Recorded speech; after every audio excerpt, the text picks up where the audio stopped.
Hello, welcome to Comic Tropes. I'm your host, Chris. At the end of the day, any piece of art out there is designed to provoke a reaction, an emotional response. Now, comic books can tell a story, focusing on either character or plot, but really, they're no different than any other type of art, like music or a painting. They're designed to provoke a response. One comic book that always gets a big emotional reaction out of me is The Crow. It's a revenge story, and it's clearly based on real emotional pain. It broadcasts that signal very clearly. So today what I want to do is take a look at the history of the Crow comic books and what inspired creator James O'Barr to make it, as well as take a look at what he was trying to do. Without any further ado, please consider hitting like and subscribe, and let's dive in. First, let's recap the original comic, which was comprised primarily of 5 issues. The first 4 were published by Caliber Comics from February through May of 1989, with a 5th issue that wrapped the story up that came out in 1992 from Tundra Publishing. The story follows a tall man with white face paint who calls himself the Crow. The Crow makes his way through the Detroit city streets at night, slowly killing key members of a gang that we later learn raped and killed a woman named Shelley. Shelley was the fiancée of a man named Eric, who the gang also murdered.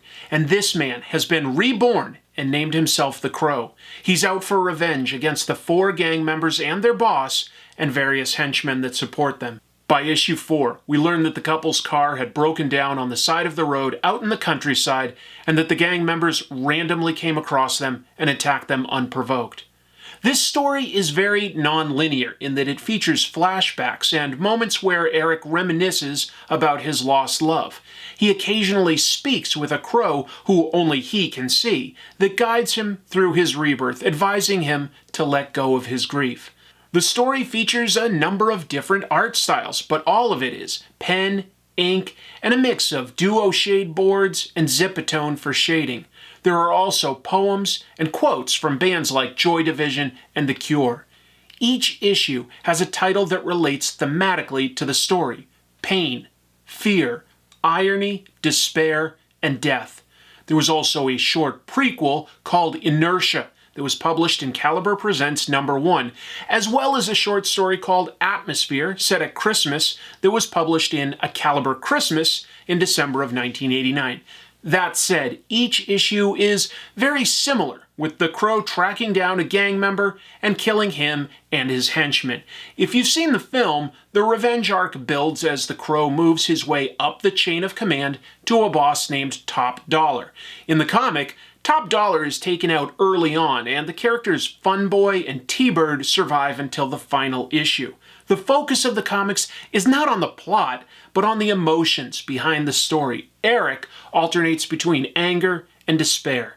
The emotions are raw, and those emotions are the entire point of this story existing. Outside of the comics, creator James O'Barr was raised in the Detroit City foster care system, and at age 18, he was engaged to a young woman. She was tragically killed by a drunk driver. Now, those feelings of anger and despair were poured into the pages of this comic. They were reflected and amplified. I read the comic as a teenager, when your hormones make every emotion amplified and heightened. And at the time, it spoke to me in a real way, and it felt cathartic. It felt clear. I think that it speaks very well to that audience. As I said earlier, the story itself is fairly simple. The Crow is out for revenge. The books ratchet up the violence in creative ways that are nearly something out of a horror movie. So while our viewpoint and sympathies are aligned with Eric, by the end of the story, you may find yourself disappointed by how far Eric lets himself fall. But the criminals are unrepentant. There are no innocent victims that the Crow is out to save and protect. Instead, he ambushes and takes out each gang member in very dreamlike detail. The city itself lacks any key landmarks and instead just represents urban decay, certainly an early example of Detroit being presented in such harsh light. Speaking about using his pain as an inspiration, O'Barr said, quote, My life was changed instantly forever because I had, unhealthy or not, wrapped my whole existence around this person. Suddenly, there was nothing in my future but nothingness, and I was angry and furious, angry with God, and so I carried that around for a few years until it became almost poisonous, and I needed to do something. So I just sat down and began drawing something where I could get justice and peace on paper that I couldn't in real life. The pain and anger is apparent on the page. The Crow takes place in a dreary, dismal world where almost every character is horrible, and the only escape from the pain is the end of life. While this is not a healthy way to look at things in a literal sense, it is a poetic and romantic way to brood over pain. The Crow is goth as can be. Its protagonist dresses in black, wears makeup, and alternates between remembering his love, dancing, cutting himself, and getting violent retribution. After losing his fiancée, James O'Barr enlisted in the Marines. 3 years into his service, while serving in Berlin, O'Barr began making The Crow as a way to deal with his personal tragedy. O'Barr has said he was also inspired by an article in a newspaper from his hometown of Detroit about a young couple murdered over a $20 ring. After discharge from the Marines, O'Barr continued working on his comic and worked various odd jobs. The comic sat on a shelf for years until O'Barr met publisher Gary Reed, who founded Caliber Comics in 1989. Caliber Comics published mostly black and white comics throughout the 90s, and they gave the first shot to a lot of up-and-comers. There was James O'Barr, there was David Mack, Tim Vigil, Brian Michael Bendis got his start publishing through Caliber Comics, and they published the first 4 issues of The Crow. Now, the first issue had a print run of 10,000 copies, very respectable for an indie book, with second and third printings, although the rumor is that the third printing had as low as 1,000 copies, and then each issue after issue 1 published less copies. So, if you want to try to track down the original issues, be prepared for a pretty serious hunt. They are pretty rare. O'Barr spoke about his experience of making comics with the Boston Phoenix when he was promoting the 1994 film adaptation.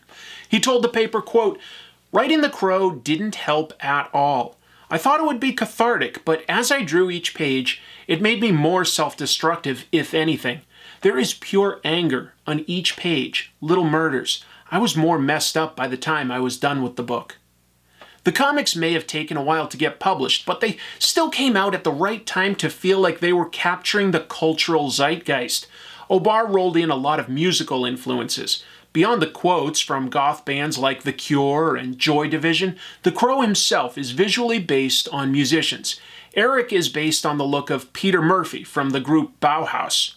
His movements are inspired by Iggy Pop. His makeup has more theatrical roots. It's based on irony from British theatre's 3 faces of drama: pain, irony, and despair.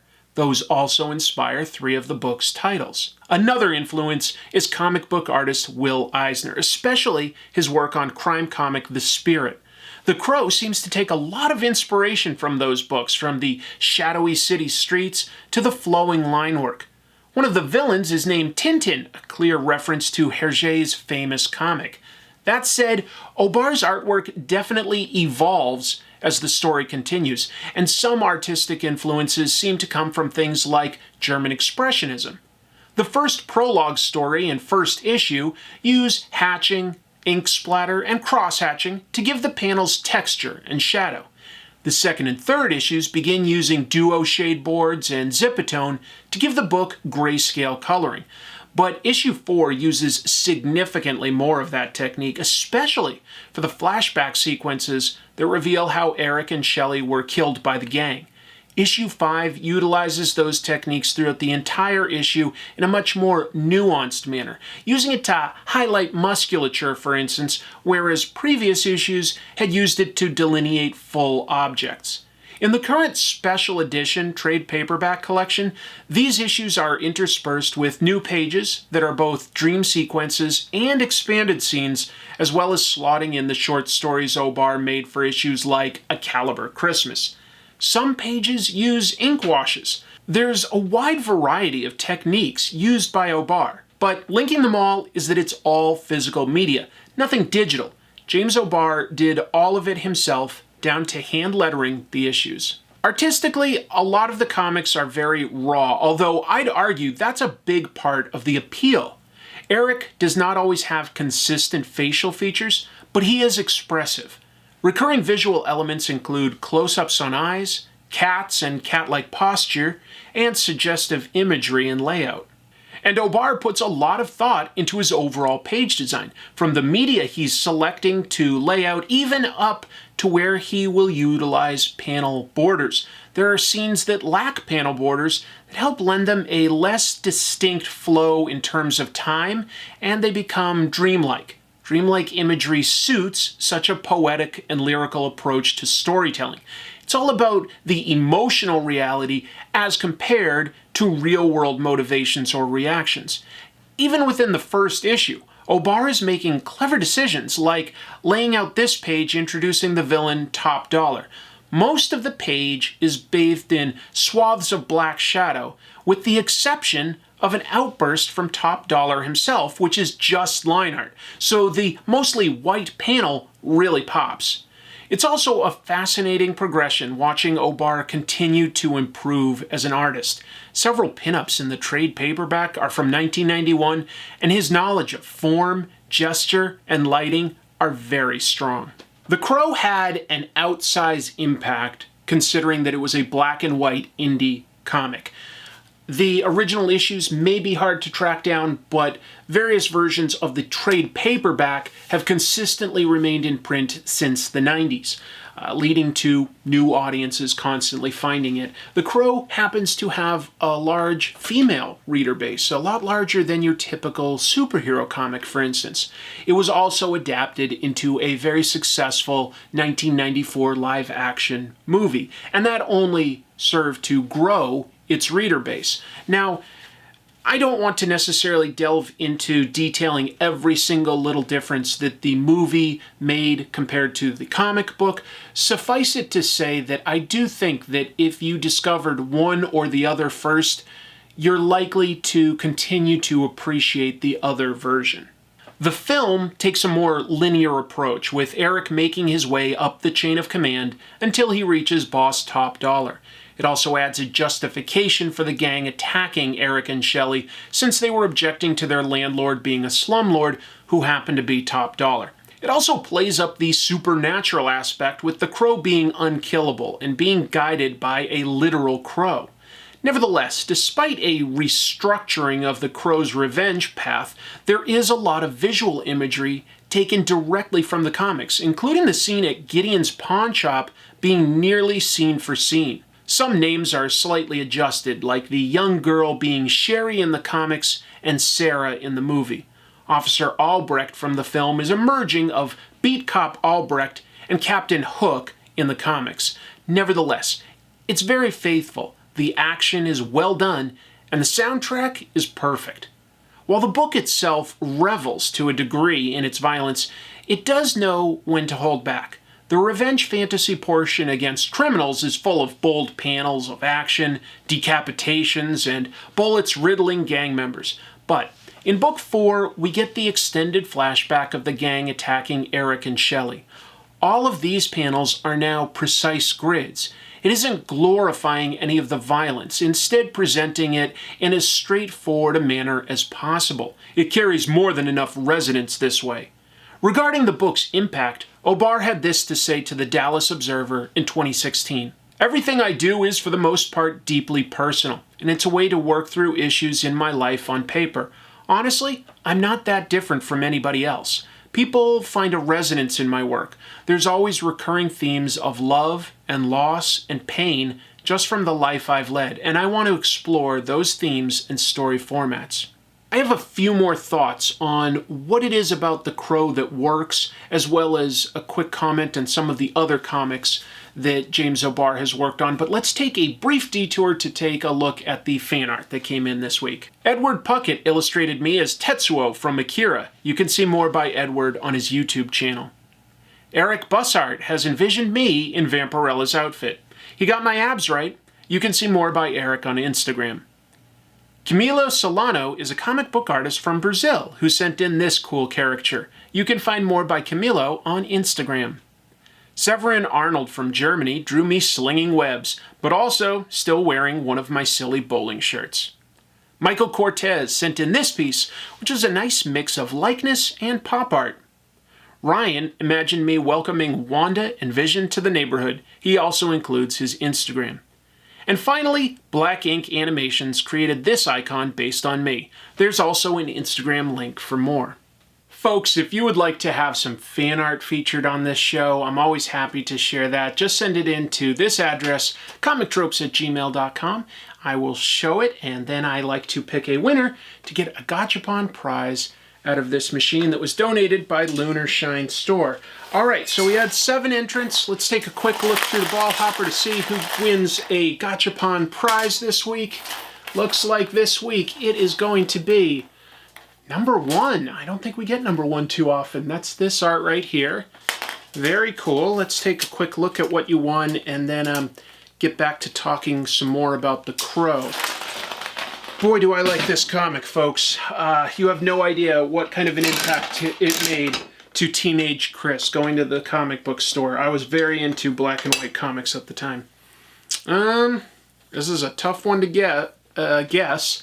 It's definitely some sort of an animal, and it seems to have some sort of sushi on top of it. So, weird. Let's get back to talking about The Crow. There are elements of The Crow that might not be as well received if it was a new story that came out today. There's a fetishization of weaponry. There's an argument that could be made that Shelley was treated worse. Why isn't she the one who came back as the Crow instead of Eric? At the same time, it works very well as a product of its time, and its emotional impact is very real. And the fact is, Eric is shown to never feel any better or get any catharsis on his journey of revenge. The artwork and variety of styles and mixed media is worth studying. In 1995, Kitchen Sink published Volume 3, Issue 3 of Death Rattle, which includes some pages James O'Barr had begun illustrating that were cut from the original issues due to space. O'Barr also co-wrote another Crow story, Dead Time, and contributed covers and pinups to other Crow stories. He returned to writing Crow stories in 2012 and 2013 with new stories from IDW. He's also done a wide variety of covers and pinups over the years for other comics. Thus far, The Crow remains his most complete work. The story of The Crow itself has a very real emotional impact that you can't argue away. No matter how you feel about it, it will give you an emotional response. And that book, The Crow, by James O'Barr, remains a singular vision of one creator that hasn't been interfered or watered down by other people. It will make you feel something, as all good art does. I'll be back soon with more episodes. Until then, keep reading comics.